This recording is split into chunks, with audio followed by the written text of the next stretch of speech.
Hello students, welcome to Kalam Study Center. So in this lecture, we will discuss about final exam. Okay. So first topic is महा revision मतलब हम सी programming के जो हमारे 5 chapter है उन सभी चैप्टर की आज रिवीजन करने वाले. Then second one is IMP questions, then IMP programs for practical exam और as well as theory exam. जो अभी आपकी प्रैक्टिकल एग्जाम आ रही है उसके लिए आईएमपी क्वेश्चंस, प्रोग्राम्स और थ्योरी के लिए भी IMP programs and all about practical exam मतलब आपकी प्रैक्टिकल एग्जाम कैसे होने वाली उसके बारे में. ओके ओके तो let's start the lecture. Okay आपको पता है first chapter is problem solving aspects. Okay so first topic is problem. So what is meant by problem? When we making a program we should know well defined program. जब हम programme बनाते हैं तो हमें वो प्रोग्राम पहले से पता होना चाहिए. Okay in computer programming the problem is a task to be perform. Computer programming में क्या होता है, प्रोग्राम हमें हमें एक टास्क दिया जाता है. Program problem is a task to be perform. वो टास्क हमें परफॉर्म करना पड़ता है. Okay following are problem solving steps. First one is create initial problem statement.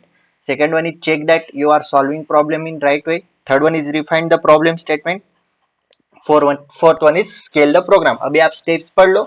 मैं इन डिटेल नहीं पढ़ाने वाला क्योंकि मैं सिर्फ रिवीजन ले रहा हूँ. अगर आपको इन डिटेल वीडियो चाहिए तो पहले भी मैंने लेक्चर्स अपलोड किए, वहां पे आप इन डिटेल लेक्चर्स देख सकते हो. ओके इस लेक्चर में सिर्फ हम ऊपर ऊपर रिवीजन करेंगे और मैं आपको आईएमपी टॉपिक्स हाईलाइट करते जाता हूँ. Okay so there are two ways to define and solve the problem. अभी प्रॉब्लम सॉल्व करने के दो तरीके. First one is algorithm, second one is flowchart. So what is meant by algorithm? Algorithm is a finite set of sequential instruction to complete a task. Algorithm एक set है sequential instruction का, वो किसके लिए यूज होता है, task complete करने के लिए. Whereas instruction are written in simple language. Okay in algorithm instruction are written in simple language. Okay इस तरह से this is definition for algorithm. ये आपके एग्जाम में जरूरी है, आपको आ सकता है 1 मार्क के लिए डिफाइन अल्गोरिदम या फिर define flow chart. Okay then characteristic of algorithm, this is also IMP for exam. Okay first one is finiteness, definiteness, effectiveness, input and output. अगर आपको 2 to 3 मार्क्स के लिए क्वेश्चन आया तो आपको कैरेक्टरिस्टिक सारे के सारे डिफाइन करने पड़ेंगे. या फिर आपको इतना क्वेश्चन है 1 मार्क के लिए state the characteristic of algorithm. So तो आप सिर्फ इतना लिखो finiteness, definiteness, effectiveness, input and output. अगर ज्यादा मार्क्स के लिए हो वेटेज के ऊपर डिपेंड करता है. अगर वेटेज ज्यादा हो 3 to 4 मार्क्स हो तो आपको सारे के सारे कैरेक्टरिस्टिक डिफाइन करने पड़ेंगे. ओके सो फाइनाइटनेस मतलब total number of steps use in algorithm be finite, मतलब काउंटेबल स्टेप्स होने चाहिए. अल्गोरिथम में steps should be countable. Okay not infinite, मतलब अनकाउंटेबल नहीं होने चाहिए, इतने स्टेप्स लेने जो हम काउंट कर सके. Okay then definiteness, each step of algorithm must be clear and unambiguous. Unambiguous मतलब यूनिक, मतलब हर एक स्टेप क्लियर एंड यूनिक होने चाहिए. Effectiveness, every step must be basic and essential. Then input, the algorithm must have 0 or more input. और output मतलब हमें at least 1 output तो प्रोड्यूस करना है. ओके अभी आप प्रोग्राम करोगे तो इनपुट और आउटपुट तो चाहिए ही, इसलिए. ओके देन यहाँ पे अल्गोरिदम्स के एग्जांपल है. अभी अल्गोरिदम आप कैसे लिखते हो आपको पता है, फिर भी मैं एक बार रिवाइज करता हूँ. एक दो एग्जांपल अल्गोरिदम के देखते फिर आगे बढ़ते. Okay write an algorithm to find addition of 3 numbers. अभी हमें 3 नंबर्स की एडिशन करनी है. उसके लिए देखो स्टेप 1 स्टार्ट, स्टेप 2 ए, स्टेप 3 बी, स्टेप 4 सी. क्योंकि 3 नंबर से तो ए बी सी हमने कंसिडर किया. Then find addition D is equal to A plus B plus C. Then print addition D. Then step 7 stop. इस तरह से आपको algorithm solve करना है. उसी तरह write an algorithm to find area of circle. Step 1 start. Step 2 read radius R. Step 3 find area. अभी आपको area of circle पता होना चाहिए.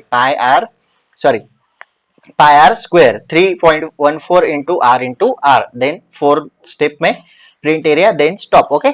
आपको अभी अल्गोरिदम के सारे एग्जांपल आप देख लो, मैं पीडीएफ क्लासरूम पे अपलोड करने ही वाला हूं. ओके ओके अभी हम सारे एग्जांपल लेते बैठ गए तो बहुत टाइम जाएगा.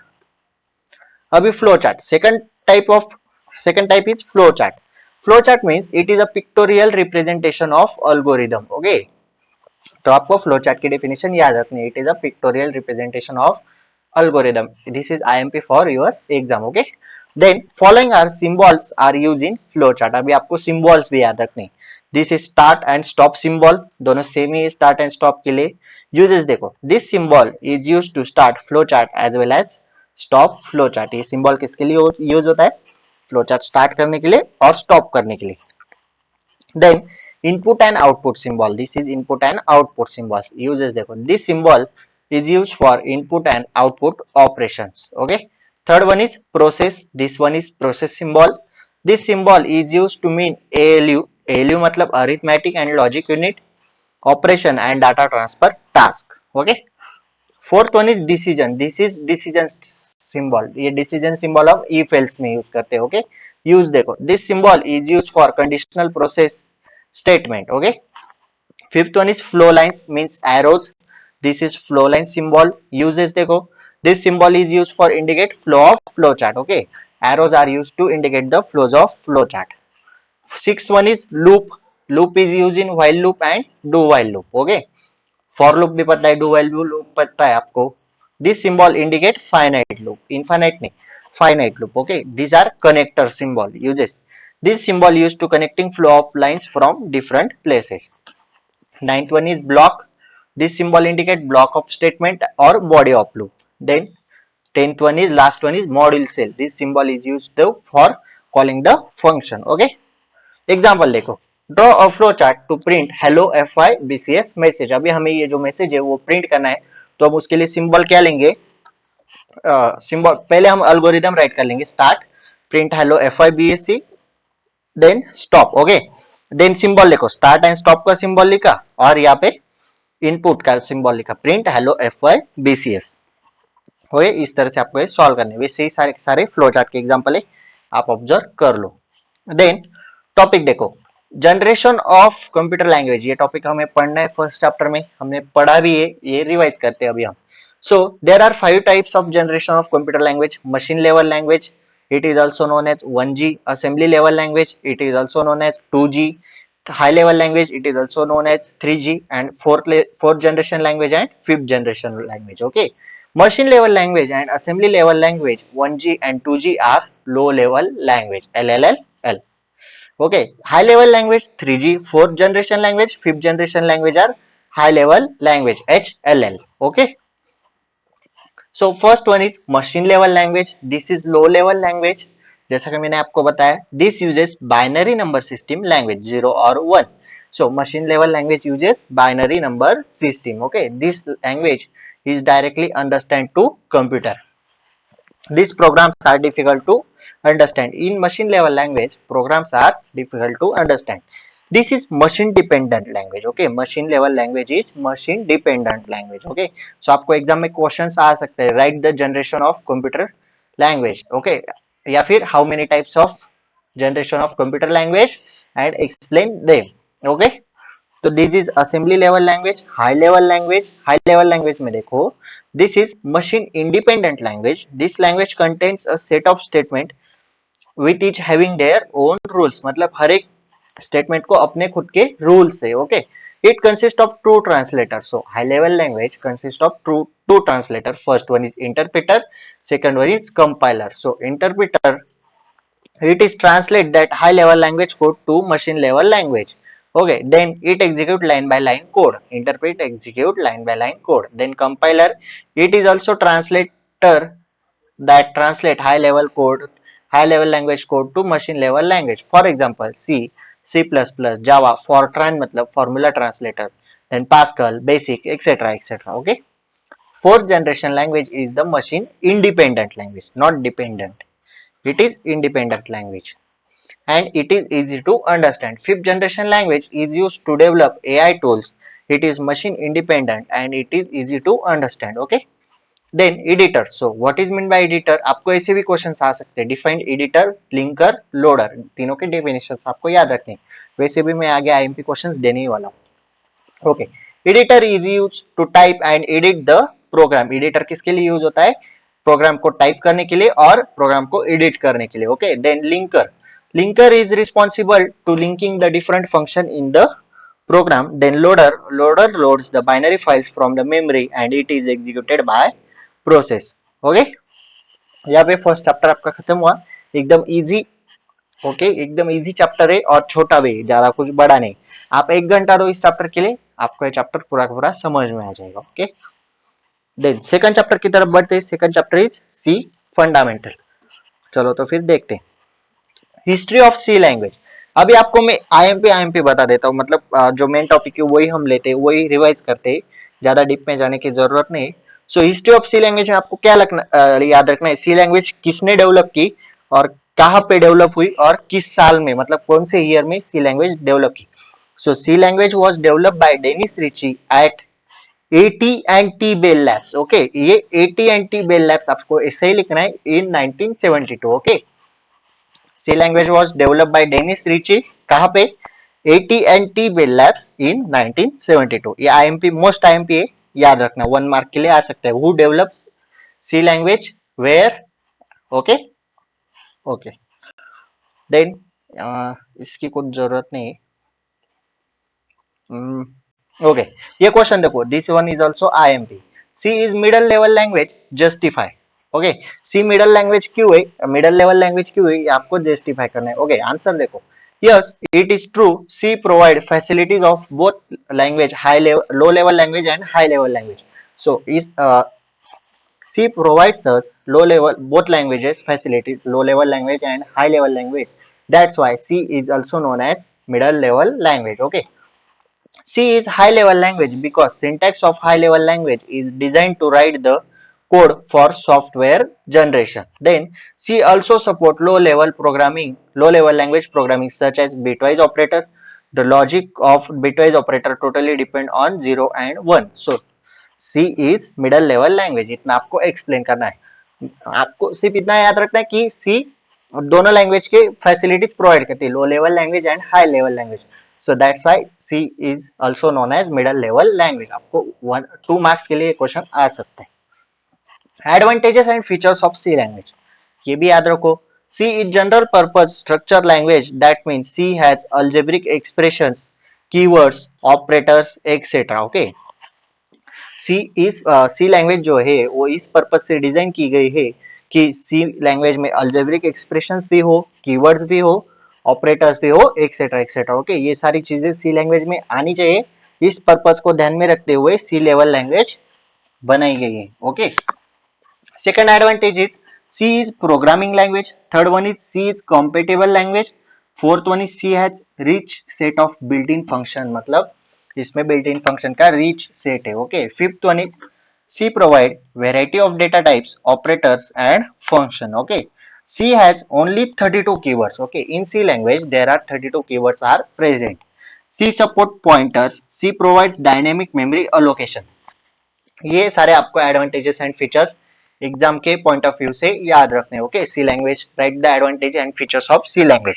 अभी क्वेश्चन कितने मार्क्स का है उस पे, उसके ऊपर डिपेंड करता है। अगर 4 मार्क्स का क्वेश्चन है तो 8 एडवांटेजेस लिखो, मैंने ऑलरेडी 8 एडवांटेजेस दिए। 3 मार्क्स का क्वेश्चन है तो 6 एडवांटेजेस लिखो। Okay, okay, C development life cycle.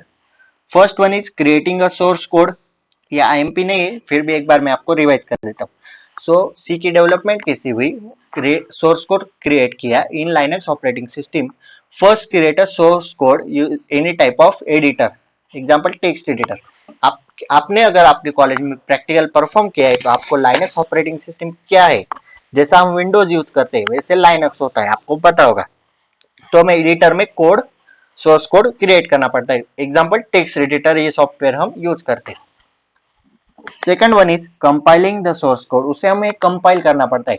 जैसे कि हम विंडोज में मिंगजीडब्ल्यू कंपाइलर यूज करते हैं। ओके, वैसे ही हम इसमें लाइनक्स में टर्मिनल यूज करते हैं। The program can be compile using GCC file name dot C. हम प्रोग्राम रन करते वक्त ऐसा लिखते हैं ना, जीसीसी, और यहाँ पे फाइल नेम डालते हैं और एक्सटेंशन लगाते हैं dot C. The command GCC translate C program into an executable file. Okay, third one is linking the source code, उसके बाद हमें सोर्स कोड को लिंक करना पड़ता है। The compiler compile only one program while the linker link output of compiler to library file. Then fourth one is running the executable file. To run executable file dot slash a dot out is used. अभी dot slash A dot out हम Linux में use करते हैं, आपके practicals Linux पे ही होने वाले, तो आपको dot slash A dot out he use करना पड़ेगा। वैसे मैंने आपको क्या बताया, विंडोज पे वीएस कोड में हम जब करते तो ./a.exe ये विंडोज पे हम यूज करते हैं। ओके, आपको लाइनक्स में ./a.out कमांड देनी है। ओके, सो आगे बढ़ते, आगे क्या है, structure of C programming. First one is documentation section, ये आप पढ़ लो। अभी आप इसमें कमेंट याद रखो, सिर्फ मैं आपको जो आईएमपी वही रिवाइज करता हूँ। It is optional, it consist of comment, there are two types of comment. आप कमेंट्स के टाइप याद रखो, multi line comment, single line comment. Multi line comment is denoted by slash star and star slash, single line comment denoted by double slash. Comment are used in program to improve readability and understand the program. Comments are not executed by compiler, they are ignored by compiler. Comment क्यों use किए जाते हैं, क्योंकि programme में readability improve हो and understand the programme, आपको programme understand हो सके, इसलिए कमेंट्स हम यूज करते हैं।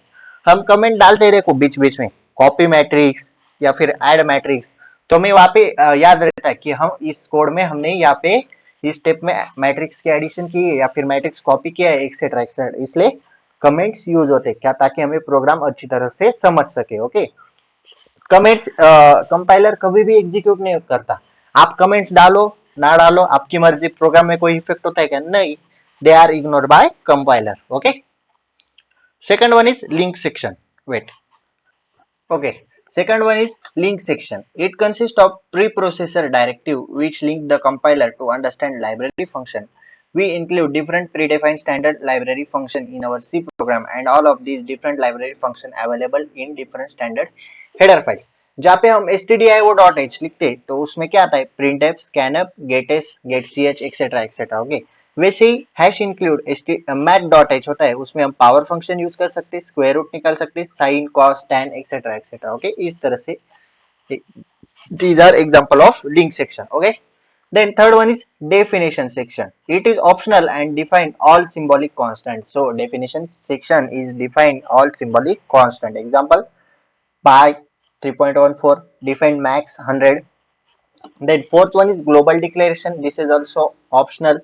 Main function देखो, it is special and important function used by C program to tell the compiler where the program starts. So main function used to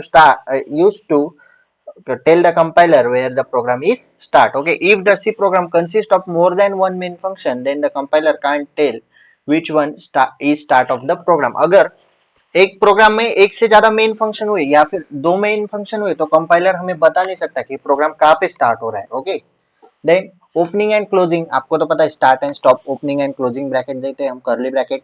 then seventh one is C program में contain zero और more variable declaration and statement.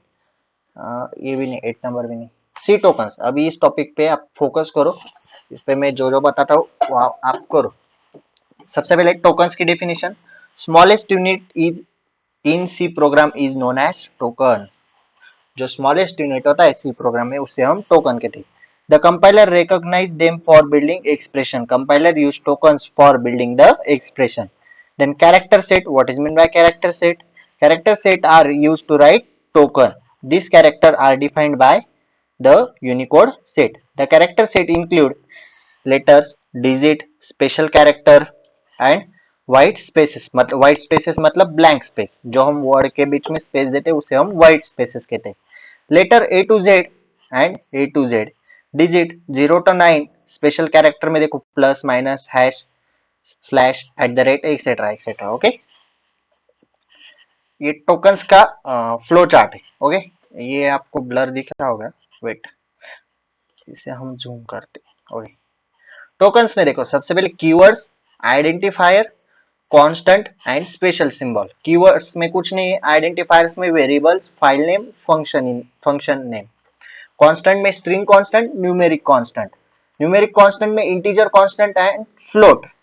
Then integer में octal, hex, decimal. और special symbol में operate नहीं, special symbols में कुछ नहीं आता। ऑपरेटर्स में 8 types of operators, arithmetic operator, relational operator, logical operator, bitwise operator, assignment operator, unary operator and conditional operator. There are 7 types of operators. Okay, so let's see one by one what are keywords, identifier, constant, special symbol, operators। आगे बढ़ते, keywords. अभी there are 32 types of keywords, जैसा कि मैंने आपको advantages में भी बताया, सी लैंग्वेज में 32 टाइप्स ऑफ कीवर्ड्स है।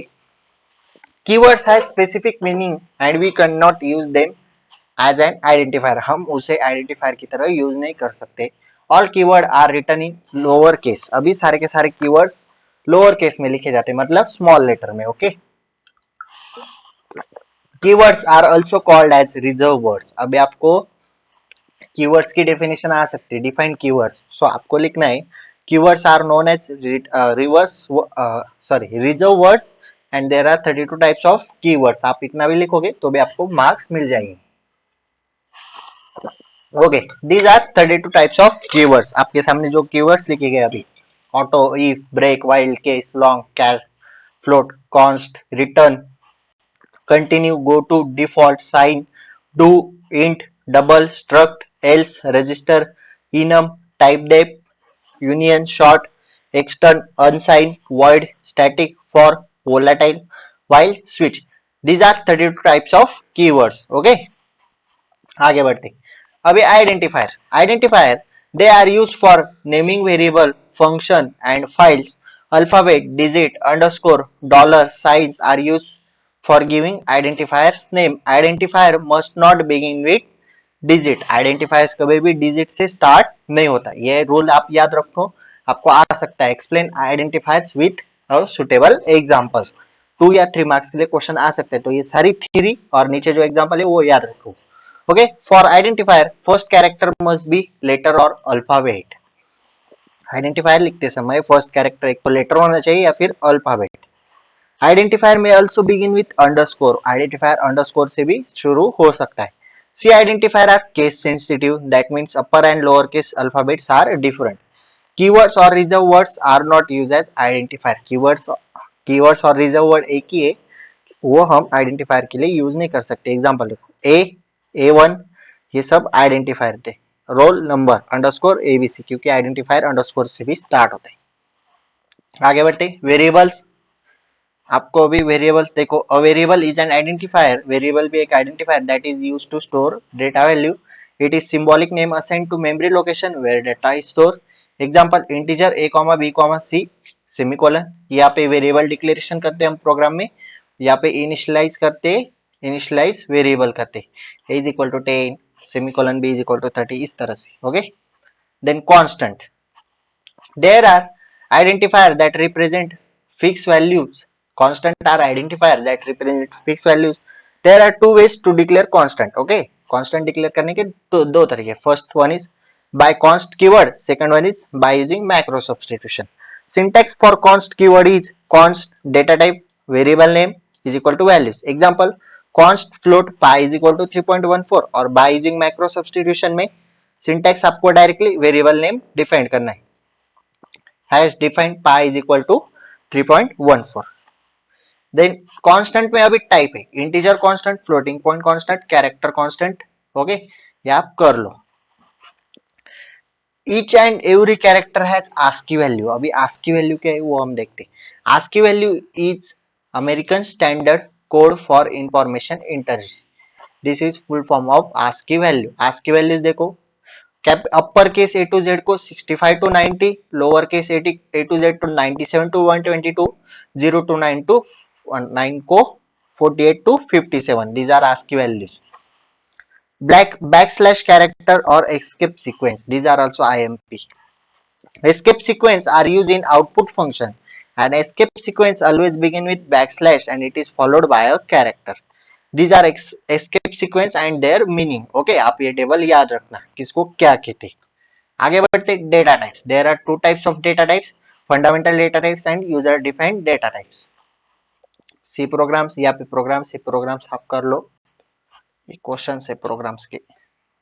ऑपरेटर्स, अभी operators main topic, there are 7 types of operators. Okay, operators, it is symbol that takes one और more operand and operate on them to give one और more output. Operator क्या करता है, operators में symbol, एक operator एक symbol है that take one और मोर ऑपरेंड्स, उसमें एक और उससे ज्यादा ऑपरेंड होते हैं, operate of them to give one और मोर आउटपुट, एक और एक से ज्यादा आउटपुट देता है। ऑपरेंड्स मतलब क्या, it is nothing but the variable, expression और value. A plus B, plus is operator and and B are operand. Okay, आपको याद रखना है। तो ऑपरेंड क्या हो सकता है? एक तो वेरिएबल हो सकता है, एक्सप्रेशन हो सकता है, और या फिर वैल्यू भी हो सकता है। Following are different types of operator. Just wait. Following are different types of operator. First one is arithmetic operator. Second one is relational operator. Third one is logical operator. Fourth one is conditional. Fifth bitwise. Sixth unary. Seventh assignment. Okay. Arithmetic operator. Plus, minus, star, slash, percent, etc. etc. Okay, arithmetic operator आप करो, relational operator करो, logical operator करो, logical और logical not, assignment operator करो, unary operator करो। Unary operator में चार type से, कंडीशनल ऑपरेटर करो, बिटवाइज ऑपरेटर करो। ओके, ये 7 के 7 ऑपरेटर आप प्रिपेयर करो। मैंने पहले भी पढ़ा है, मैं आपको सिर्फ बता रहा हूँ अभी रिवीजन के हिसाब से। ये क्वेश्चन आईएमपी के ले लो, और ऑपरेटर्स का क्वेश्चन भी आईएमपी है। कौन सा भी ऑपरेटर आ सकता है, explain relational operator, explain conditional operator, इस तरह से। Okay, difference between logical and or and bitwise and or. So क्या डिफरेंस है? Logical and denoted by double and symbol, bitwise and denoted by single and symbol, logical or denoted by double slash, bitwise or denoted by slash. Condition are used as input, bit from operand are used as input in bitwise operator. In logical operator, output is true or false. In bitwise operator, output is 1 or 0. Okay, ये difference आपको याद रखना है, 2 और 3 marks के लिए आ सकते हैं।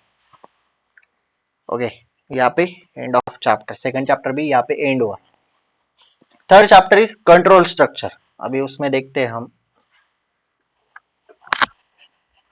Okay, so first one is statement.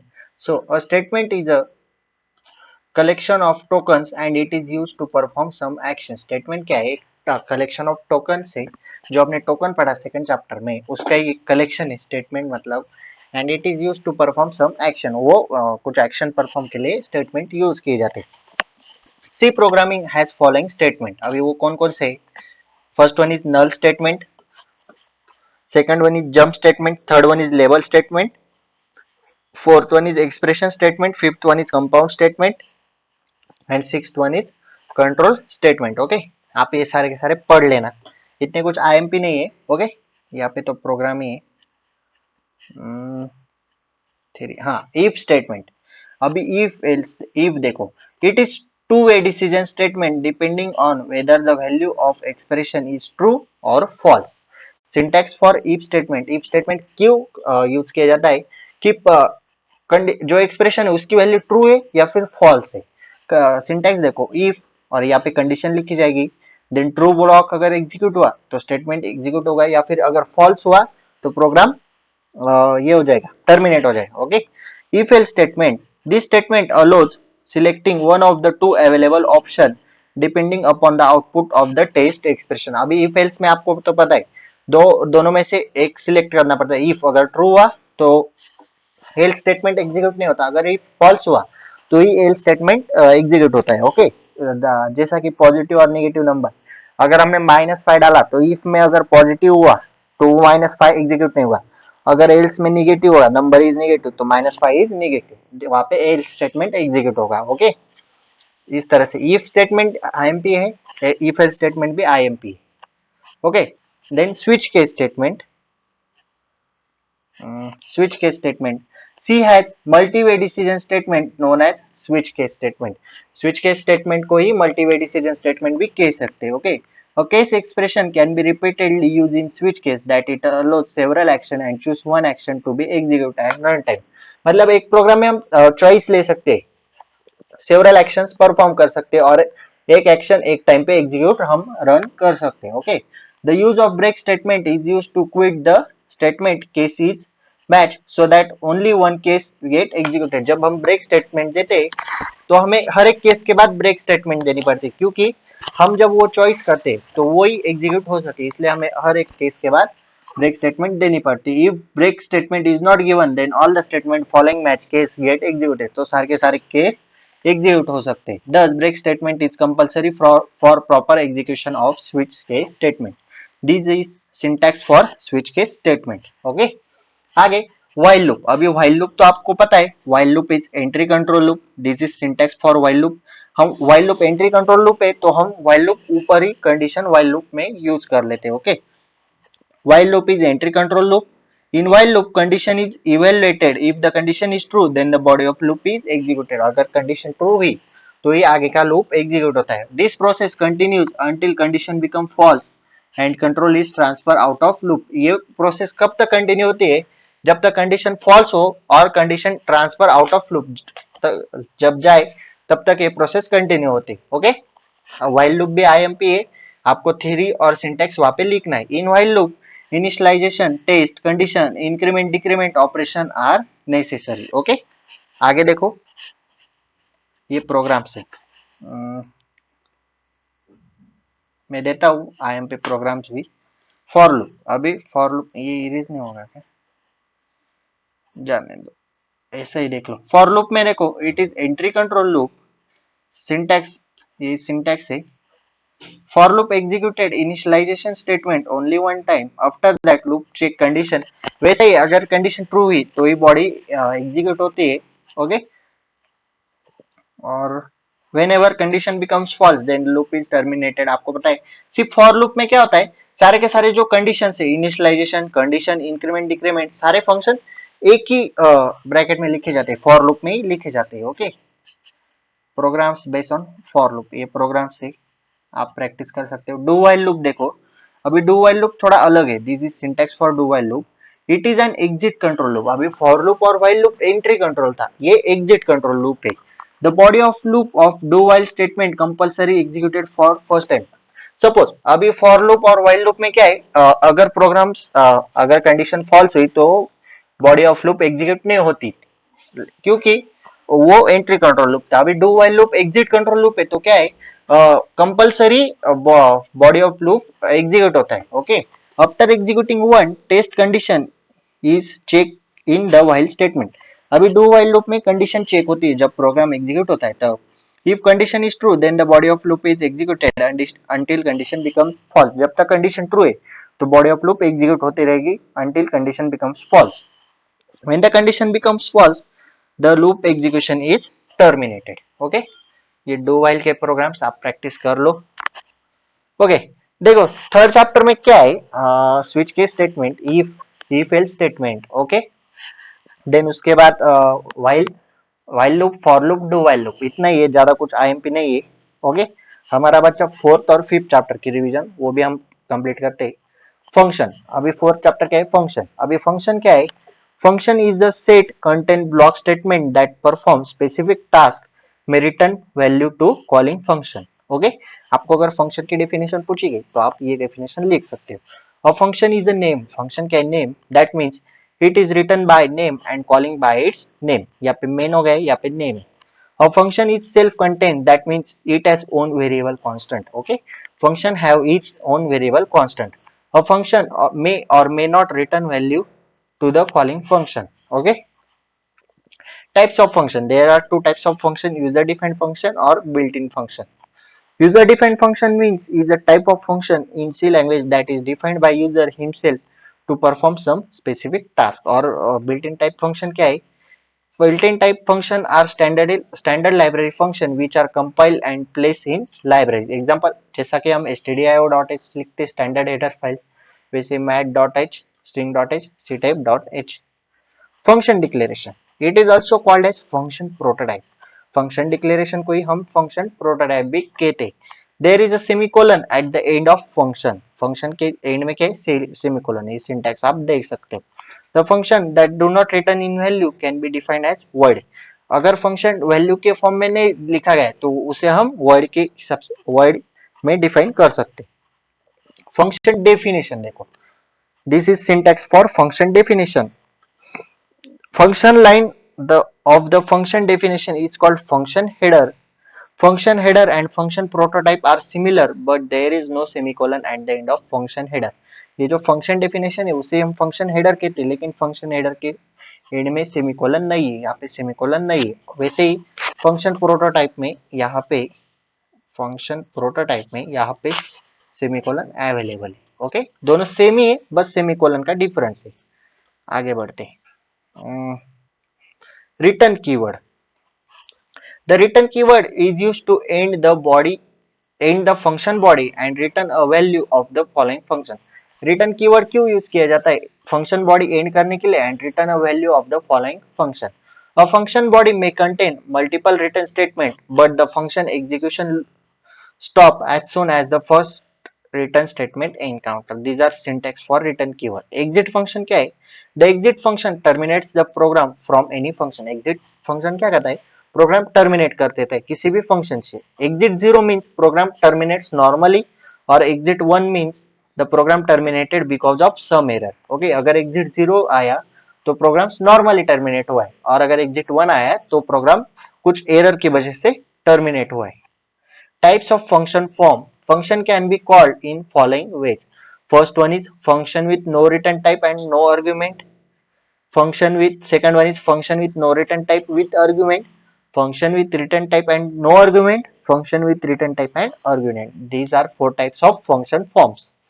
Actual parameter and formal parameters. Actual parameter are used in function call. Function call करने के लिए actual parameter use होते हैं. Formal parameter are use in function definition. Formal parameter function definition में use होते हैं जिसे ही हम फंक्शन प्रोटोटाइप भी कह सकते हैं. Actual and formal parameter are argument that should match in number type and order.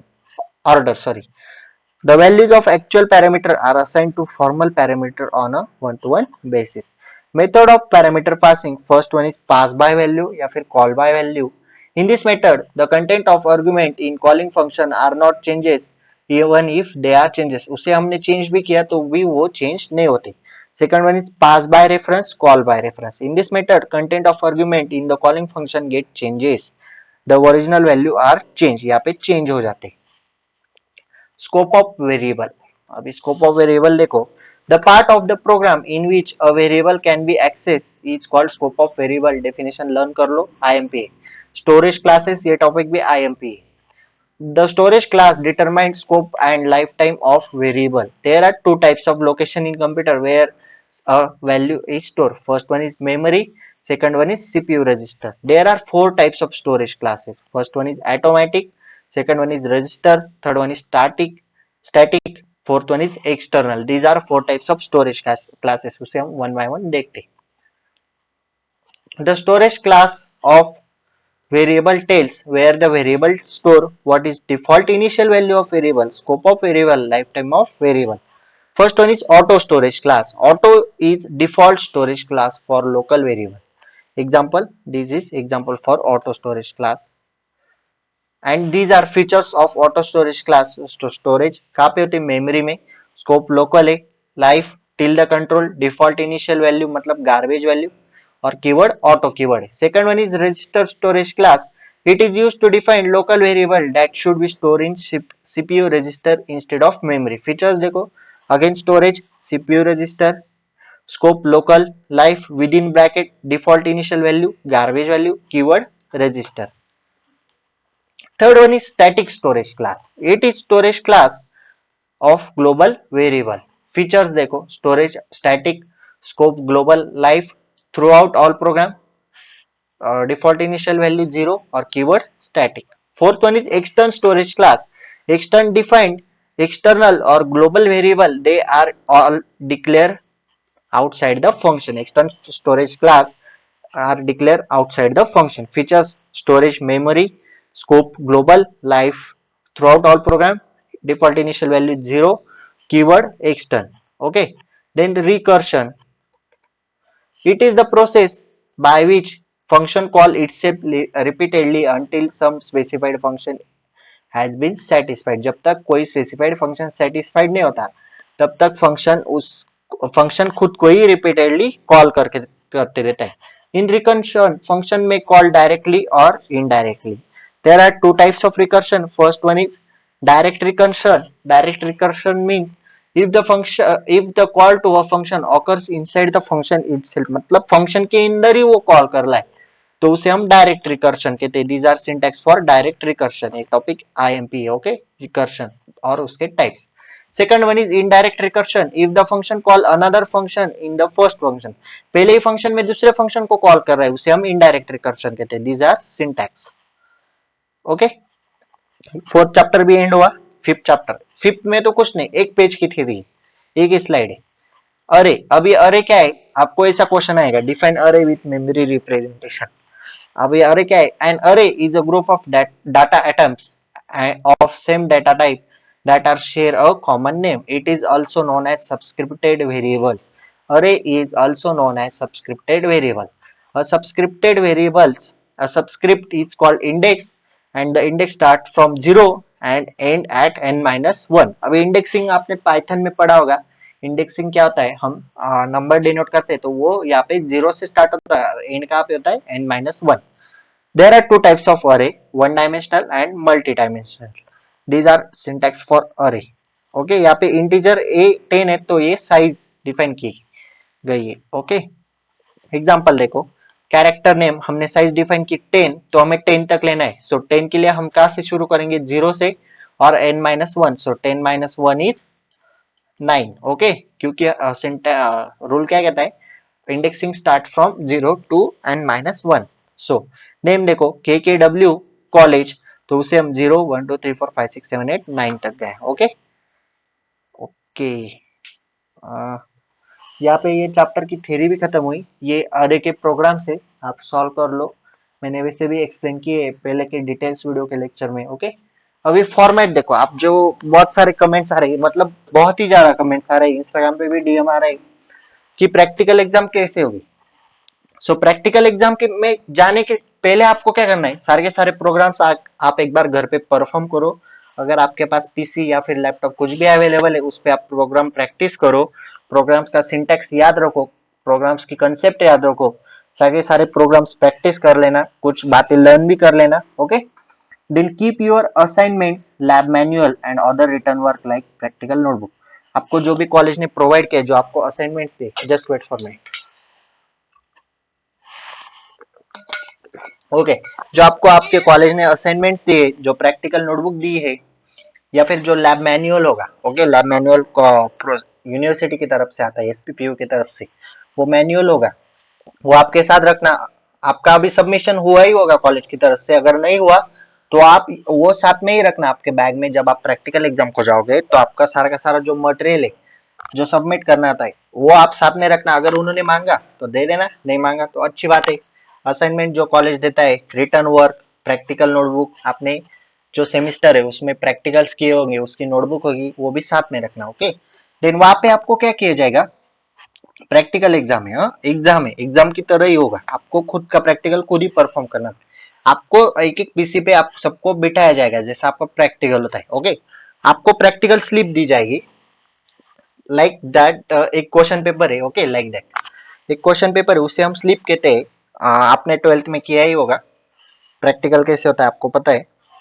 आपको पीसी पे बिठाया जाएगा और आपको एक स्लिप आएगी, कौन सी भी स्लिप आ सकती है। ओके, उस स्लिप में प्रोग्राम्स होंगे, वो प्रोग्राम्स आपको परफॉर्म करके, एक्सटर्नल होगा या फिर जो भी प्रैक्टिकल इंचार्ज होगा, उसको आपको दिखाने पड़ेंगे। ओके, वो प्रोग्राम्स आपको रन करके दिखाने, 2 या फिर 3 प्रोग्राम होते हैं, और उसके बाद आपकी वाइवा होती है, solve the slip properly on computer. आपको स्लिप में से प्रोग्राम देख के सॉल्व करने। ओके, स्लिप का फॉर्मेट देखो, जो प्रैक्टिकल की क्वेश्चन पेपर होती है, जो स्लिप होती है, उसका फॉर्मेट देखो, 35 मार्क्स की वो स्लिप होती है, उसका डिस्ट्रीब्यूशन देखो, उसमें आपको 3 प्रोग्राम्स होते हैं। ओके, 3 प्रोग्राम में से आपको जो सेकंड और थर्ड प्रोग्राम है वो ऑप्शनल होता है, या तो आप सेकंड सॉल्व करो या फिर थर्ड सॉल्व करो।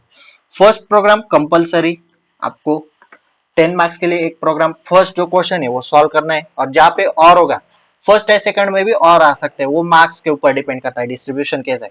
सपोज आपका फर्स्ट प्रोग्राम 10 मार्क्स के लिए, ऐसा ही होता है लेकिन कुछ बार चेंज हो सकता है। ओके, फर्स्ट प्रोग्राम आपका 10 मार्क्स के लिए, और सेकंड और प्रोग्राम 20 मार्क्स के लिए, तो इसमें और लिखा होगा। ओके, या तो सेकंड सॉल्व करो या तो थर्ड।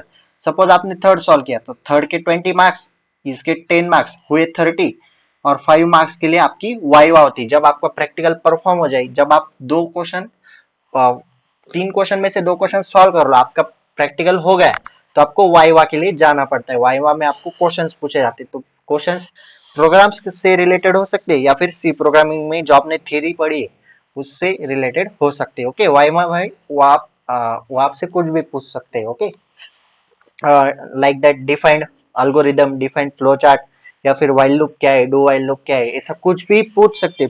होल सिलेबस में से जो पूरा का पूरा सिलेबस है उसमें से आपको वाइवा में कुछ भी पूछ सकते। अभी आप प्रैक्टिकल प्रॉपरली परफॉर्म करो ताकि आपको 30 मार्क्स तो मिल जाएंगे। देन वाइवा में से आपको 1-2 मार्क्स भी मिले, 2-3 मार्क्स तो मिल ही जाते। आप कुछ तो बोलोगे ना, वहां पे जाके शांत थोड़ी बैठोगे, कुछ तो बोलना, वहां पे आपको 2-3 मार्क्स मिल जाएंगे, हो गए 32-33 मार्क्स आपको यहाँ पे मिल गए। ओके, सिर्फ आपको प्रैक्टिकल आना चाहिए तभी मार्क्स मिलेंगे, क्योंकि 30 मार्क्स तो प्रैक्टिकल में ही है। प्रोग्राम परफॉर्म करते आने चाहिए। अभी 20 मार्क्स का प्रोग्राम है तो 20 मार्क्स का प्रोग्राम भी बड़ा होगा। ओके, 20 मार्क्स का प्रोग्राम भी बताता हूँ मैं आपको कौन सा आएगा, कौन सा मतलब किस तरह का आएगा, कौन सा आएगा वो मुझे भी नहीं पता। आगे देखो, अभी आईएमपी क्वेश्चंस देखो। फर्स्ट चैप्टर के आईएमपी क्वेश्चन कौन से? फर्स्ट आपको कहाँ पे गए, हाँ, डेफिनेशन, उसमें algorithm, flow chart, editor, linker और लोडर, ये 5 आपको डेफिनेशन लर्न करनी है। Then characteristic of algorithm, then write algorithm, आपको कौन सा भी एल्गोरिदम आ सकता है, आप वो बोल सकते हैं राइट एल्गोरिदम। ये मैं थ्योरी पेपर के लिए बता रहा हूँ, ये प्रैक्टिकल का नहीं है। जो आपकी एंड सेम है, फाइनल एग्जाम है, उसके लिए बता रहा हूँ आईएमपी क्वेश्चन। वो आपको कौन सा भी एल्गोरिदम पूछ सकते हैं पेपर में, write algorithm of addition of 3 numbers, subtraction of 3 numbers, area of circle, कौन सा भी आपको एल्गोरिदम पूछ सकते हैं। तो आपको एल्गोरिदम प्रिपेयर करके जाना है। देन ड्रॉ फ्लो चार्ट, आप किसी का भी आपको फ्लो चार्ट पूछ सकते हैं। बस इतना ही है फर्स्ट चैप्टर में, बचा क्या है? तो आप 5 डेफिनेशन लर्न करो, 3-4 टॉपिक है वो क्लियर कर लो, हो गया फर्स्ट चैप्टर। 1 घंटा दो फर्स्ट चैप्टर के, 1 घंटे में पूरा चैप्टर हो जाए। लेकिन आपने रेगुलर स्टडी किया है तो ही होगा, या फिर आप मेरा रिवीजन लेक्चर देखो या फिर पीछे के डिटेल्स वीडियो देखो, अभी भी 5-6 दिन टाइम है आपके पास, आप स्टडी कर सकते हो। ओके, सेकंड चैप्टर के आईएमपी क्वेश्चंस देखो। Who develop C language and where, in which year, मैंने आपको बताया। ओके, इसमें तीनों में से कौन सा भी ऐसा भी क्वेश्चन आ सकता है, where was the C language was develop. तो आपको सिर्फ इतना लिखना है, AT and T Bell labs. Okay, in which year C language was develop, in 1972।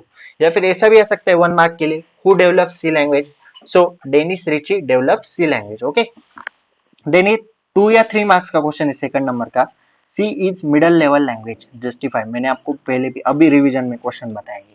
Then advantages of C language, ये भी मैंने पढ़ा है।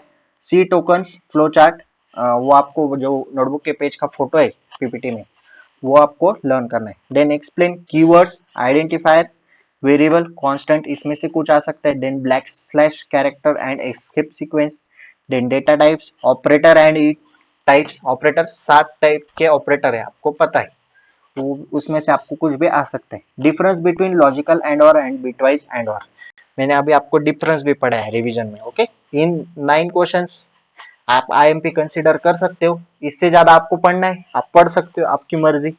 ये क्वेश्चंस आएंगे ही ऐसा नहीं, लेकिन आईएमपी 9 में से ना 5 क्वेश्चंस तो जरूर आएंगे। वो 5 क्वेश्चंस आ सकते हो। ओके, मोस्ट आईएमपी क्वेश्चन है। Then IMP questions for third chapter, उसमें आपको स्टेटमेंट की डेफिनेशन आ सकती है 1 मार्क के लिए। ये देखो, if else statement, switch case statement, while loop, for loop, do while loop और नेस्टेड फॉर लूप, ये जो है 2 नंबर से 7 नंबर तक, ये सारे 3 या 4 मार्क्स के क्वेश्चन है। या फिर 2 मार्क्स के लिए भी आ सकता है, डिफाइन व्हाइल लूप या फिर right the syntax of while loop, इस तरह से। तो आपको सारे के सारे टॉपिक कवर करने हैं। ये हुआ थर्ड चैप्टर। फोर्थ चैप्टर में फंक्शन डिफाइन करना है, types of function, function declaration क्या है, फंक्शन डेफिनेशन क्या है, रिटर्न कीवर्ड क्या है, methods of parameter passing, scope of variable and storage classes, ये आईएमपी टॉपिक है। मतलब सारा चैप्टर इसमें कवर हो जाता है, आईएमपी जैसा कुछ नहीं है, लेकिन आप इसे टॉपिक टू टॉपिक पढ़ सकते हो। ओके, तो आईएमपी आप इसे कंसिडर कर सकते हैं, इसमें से कुछ भी आ सकता है। एंड देन फिफ्थ चैप्टर में एक ही स्लाइड की थ्योरी है, अरे विथ मेमोरी रिप्रेजेंटेशन, 2 मार्क्स के लिए क्वेश्चन आ सकता है, define array with memory representation and then syntax of array. Okay, अभी प्रोग्राम्स की बारी, ये हुआ थ्योरी का पार्ट। अभी प्रोग्राम्स कौन से आएंगे आपके फाइनल पेपर में, प्रैक्टिकल के लिए भी और फाइनल पेपर के लिए भी, मैं आपको आईएमपी प्रोग्राम्स बता रहा हूँ। C program for calculate the sum of factors of a number, then check if a matrix is upper triangular, display n terms of Fibonacci series, then maximum number from array of n integers, accept a single digit and display it in words. For example अगर आपने 9 डाला तो output में NI नहीं, उसकी word में spelling आनी चाहिए। Then C program for addition of two matrices of order m by n। Then C program to accept array and float values and display them in reverse order। Write a menu driven program to perform the following operation on integer। ये सारे operation, check if is even or odd, check if it is prime or exit, ये operations उस पे perform करनी। ये 20 marks का program है।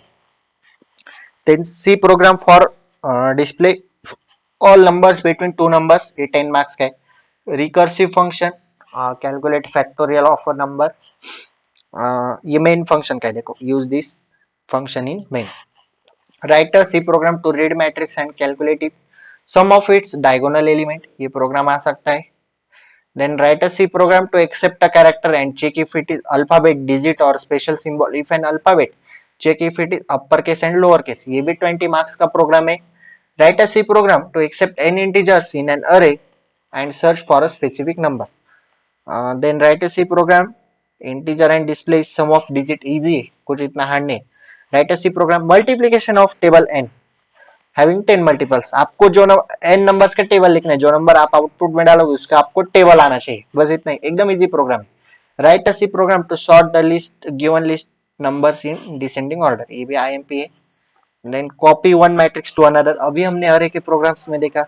Then write a program to display all Armstrong numbers between 1 to 500। Write a program to check of the following operations on a character, जो आप character input करोगे तो उस पे ये ऑपरेशन परफॉर्म होने चाहिए। चेक इफ इट अल्फाबेट और digit, display next 10 character, display इस आस्की वैल्यू और एग्जिट, ये 20 मार्क्स का प्रोग्राम है। ओके, 20 मार्क्स के प्रोग्राम मतलब कम है, 5-6 प्रोग्राम 20 मार्क्स के होंगे, वो आप कर लो, आपका प्रैक्टिकल का इश्यू सॉर्ट आउट हो जाएगा। ओके ओके, आज जितना भी पढ़ा है, जितना भी रिवाइज किया, जो प्रैक्टिकल के मैंने आपको प्रैक्टिकल स्टेप्स बताए, मतलब प्रैक्टिकल के में क्या क्या आने वाला है, तो आपको बताया जैसे कि आप अपना असाइनमेंट कैरी करो, आपकी प्रैक्टिकल नोटबुक या आपके जो शीट्स होंगी, या फिर आपको जो कॉलेज ने मैनुअल दिया है, ओके, वो मैनुअल कैरी करो। उसकी जरूरत तो नहीं, लेकिन आप अपने पास रखो, मतलब सी का जो भी आपका कॉलेज का मटेरियल है वो अपने पास रखो। प्रैक्टिकल एग्जाम में जाने से पहले वो सब तैयारी करके रखो, प्रिपेयर करके रखो, प्रोग्राम्स प्रैक्टिस करके जाना। ओके, वेट, सारे के सारे प्रोग्राम्स लर्न करके, लर्न मत करो, कंसेप्चुअल स्टडी करो। एक बार कंसेप्ट याद आ गए ना तो आपको प्रोग्राम्स एकदम इजी जाएंगे, इतना कुछ हार्ड नहीं। ओके, देन उसके बाद आपको स्लिप मिलेगी, 35 मार्क्स की स्लिप होगी। ओके, 20 मार्क्स का एक प्रोग्राम, उसके लिए ऑप्शन है। देन 10 मार्क्स का एक प्रोग्राम कंपलसरी और 5 मार्क्स की वाइवा, 20 + 10 + 5 35। ओके, लाइक दैट, ये हुआ प्रैक्टिकल का। देन मैंने थ्योरी के लिए IMP बताए, उतना करके जाओगे आप इजीली पास हो जाओगे, 100%, 101% आप पासिंग कर लोगे। उतने जो IMP क्वेश्चंस बताए उतना करके जाओ, पासिंग क्या, आप अच्छे मार्क्स के पास हो जाओगे डिस्टिंक्शन में, 30+ मार्क्स लेके आओगे। 35 मार्क्स का पेपर है थ्योरी का। ओके, वो IMP करो, बहुत आपका आप प्रॉफिट में ही रहोगे। पासिंग क्या, पासिंग से ज्यादा मार्क्स लेके आओगे आप, लेकिन प्रॉपरली IMP करना है। ओके, हर एक चैप्टर के लिए एक एक 1.5-1.5 घंटा दो। जो चैप्टर शॉर्ट है, अभी पहले 2 चैप्टर तो इजी, पहला चैप्टर तो बहुत इजी है, वो आधे 45 मिनट्स में भी कवर हो जाएगा, आधे घंटे में या फिर 45 मिनट्स में। ओके, सो कुछ डाउट हो तो आप इंस्टाग्राम पे DM कर ही सकते हो। मैं बहुत दिनों से इंस्टाग्राम पे भी रिप्लाई कर रहा था, बहुत मैसेज आ रही थी कि रिवीजन लेक्चर लाओ, रिवीजन लेक्चर लाओ। अभी रिवीजन लेक्चर भी आ गया है, प्रैक्टिकल का भी बताया दिया, IMP क्वेश्चंस भी बताए गए। ओके, सब कुछ सी का यहाँ पे एंड हुआ। अभी सी प्रोग्रामिंग हम डायरेक्टली यहाँ पे एंड करते। ओके, अभी आपको अदर कुछ डाउट से तो कमेंट सेक्शन में पूछो या फिर इंस्टाग्राम पे DM करो। और इलेक्ट्रॉनिक्स का वीडियो भी 2 दिन में आ जाएगा, शायद परसों सुबह 7 बजे आ सकता है, शायद बोला, कंफर्म नहीं, लेकिन ये 1-2 दिन में आ जाएगा। Okay, so that's it for today. This is sufficient for revision. If you have any doubt, please ask in comment section or DM me on Instagram. This note is available on Google Classroom. Okay, ये notes आपको Google Classroom पे मिल जाएगी। अगर आपने अभी तक classroom join नहीं किया तो ज्वाइन कर लो, डिस्क्रिप्शन बॉक्स में क्लासरूम कोड है, प्ले स्टोर से ऐप डाउनलोड करो, वहाँ पे वो क्लासरूम कोड डालो, आपको सारे सब्जेक्ट के नोट्स मिल जाएंगे, maths, electronics, C programming, Python, etcetera etcetera, जो भी BCS के सब्जेक्ट है फर्स्ट ईयर फर्स्ट सेम के, सारे के सारे सब्जेक्ट्स के नोट्स आपको वहाँ पे अवेलेबल है। ओके, क्लासरूम में बहुत सारे बच्चे ज्वाइन है, लेकिन जो ज्वाइन नहीं है, कुछ बच्चे अभी उठते मतलब एग्जाम के पहले स्टडी करने बैठते, उनके लिए थी ये बात।